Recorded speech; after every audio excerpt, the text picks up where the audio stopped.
Kaip sugrąžinti aistrą į jūsų santykius. Tai poroms, kur lyg ir neblogai viskas, bet tos kibirkštėlės nebėra, kuri buvo kadaise. Ir tiesiog pasižiūrime, kokį patarimą duos mums kortos. Bus 3 variantai. Pirmiausia, žiūrime, kas šiuo metu yra tarp jūsų. Kokie santykiai šiuo metu yra tarp jūsų. Pirmas variantas. Antras variantas. Trečias variantas.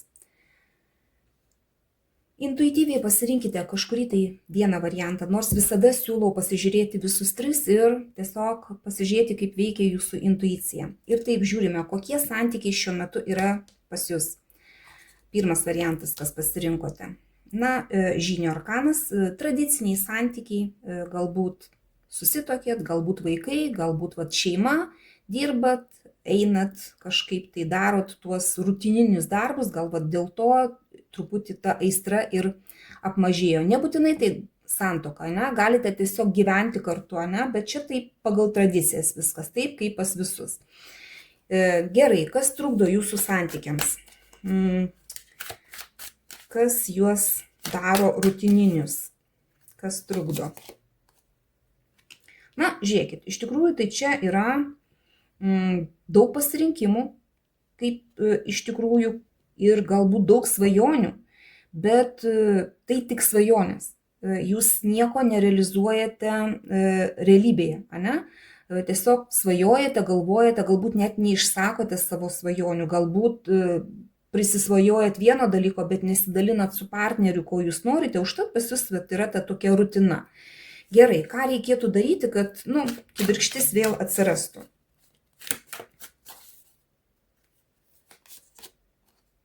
Žiūrėkit, lazdų karalius krenta. Čia iš tikrųjų reikia rodyti aistrą. Lazdų karalius yra pats aistringiausias kaladėje dalyvis. Čia tiek moteris gali būti, tiek vyras, šitoj vietoj. Tiek jūs turėtumėt kaip moteris rodyti, savo seksualumą, tai, kad jūs norite savo vyro, galbūt čia jūs svajojate, turite kažkokias tai svajonės, kaip tai padaryti, koks turėtų būti tas intimumas, ta kibirkštėlė kokia. Ir čia turėtumėt eiti ir daryti. Tiek ir vyras irgi turėtų rodyti tai, ko jisai nori, sakyti, ne tik svajoti, bet ir išsakyti savo norus, savo svajonės, kaip norėtų, ką norėtų. Ir tada galbūt išeisit patys iš tos rutinos, bet čia reikia imtis veiksmų ir būtent tą seksualumą kelti, nes lazdų karalius tai taip aistra, ugnis, žodžiu. Taip, toks ir patarimas. Taip, kas pasirinkote antrąjį variantą? Kokie santykiai šiuo metu yra tarp jūsų? Čia yra tiesiog monetų pažiukas. Čia toksai susidaro įspūdis, kad šiuo metu jūs tarsi kaip kokie mokinukai. Galbūt garsiai ir nepasakote, ko jūs norite vienas kitam iš santykių, toks vaizdas, kad žiūrit, kas bus toliau, mokinatės ir taip nedrąsiai, vos tai, kad tokie pirmi žingsniai.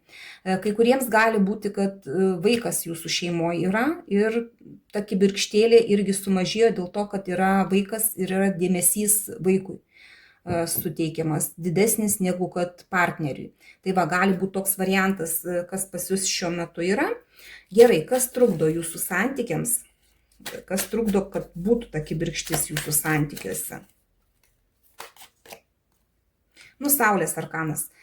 Čia panašu, kad vis dėlto gali būti vaikas, nes 2 kortos apie tai ir tai gali būti kaip trukdis, kaip stabdis, tai kibirkštėliai, nes visiškai užsivertę vaiko reikalais ir vienas kitam nerodo dėmesį. Dar gali būti tai, kad vienas kažkuris tai yra egoistas ir nepasako kitam, ko jisai nori. Leidžiasi būti mylimas, bet pats nerodo meilės. Nors čia kaip ir džiaugsminga ta korta, kaip ir turėtų būti džiaugsmas, bet čia minusai, šitos kortos minusai, kas jums trukdo. Tai, kad vienas kažkuris tai nori dėmesio gauti, o nerodo to dėmesio kitam. Ta prasme, nori tik tai imti visą laiką, bet nenori duoti. Tai čia irgi gali būti tokie trukdžiai jūsų santykiuose. Ir ką reikėtų daryti? Patarimas kortų, kad ta kibirkštis vėl atsirastų jūsų santykiuose. Kaip reikėtų elgtis? Žiūrėkit, magas.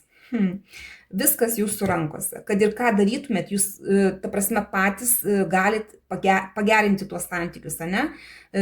Resursus turite, galimybės turite, susigalvoti galite irgi viską. Čia tiesiog reikia imti ir daryti, nes pagal mago arkaną tai čia nėra negaliu, yra nenoriu. Jeigu jūs tik tai kažką tai norite padaryti, jūs viską galite. Ane? Tiesiog patys galite susikurti tą romantiką, intimumą ir ta kibirkštėlė sugrįš į jūsų santykius. To aš jums ir linkiu. Kas pasirinkote trečiąjį variantą? Kokie santykiai šiuo metu yra tarp jūsų?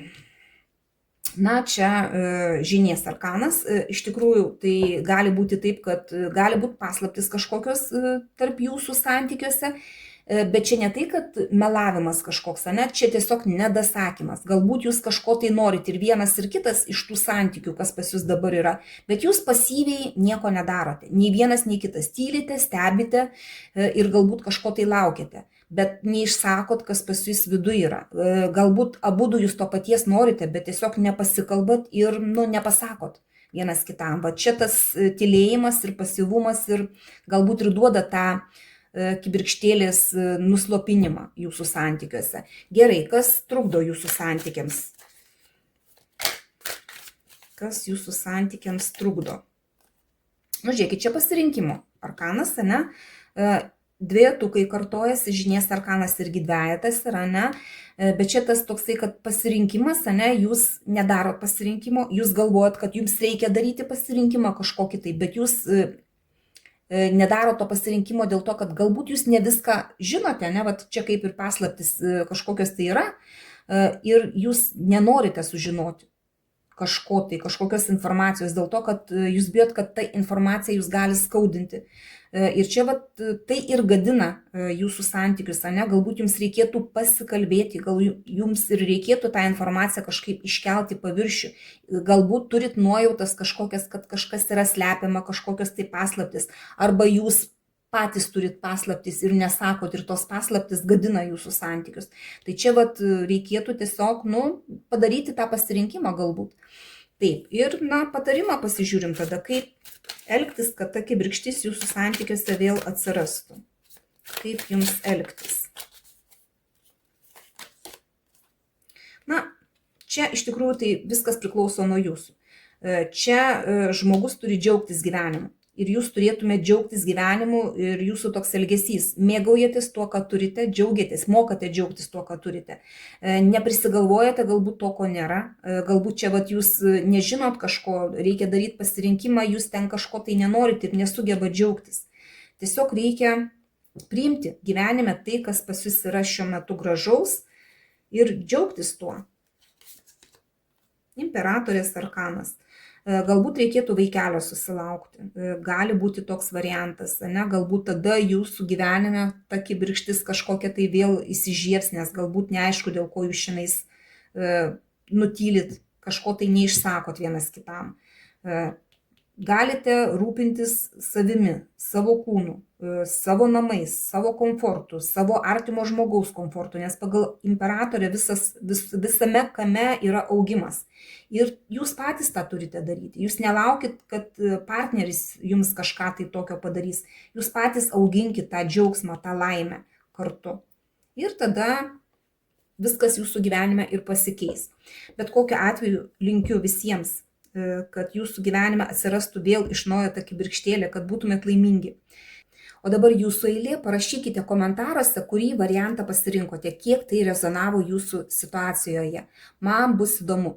O gal kils kažkokia tai nauja mintis, kokį sekantį kortų skaitymą padaryti. Dėkoju už jūsų laiką, širdutes ir iki sekančio karto.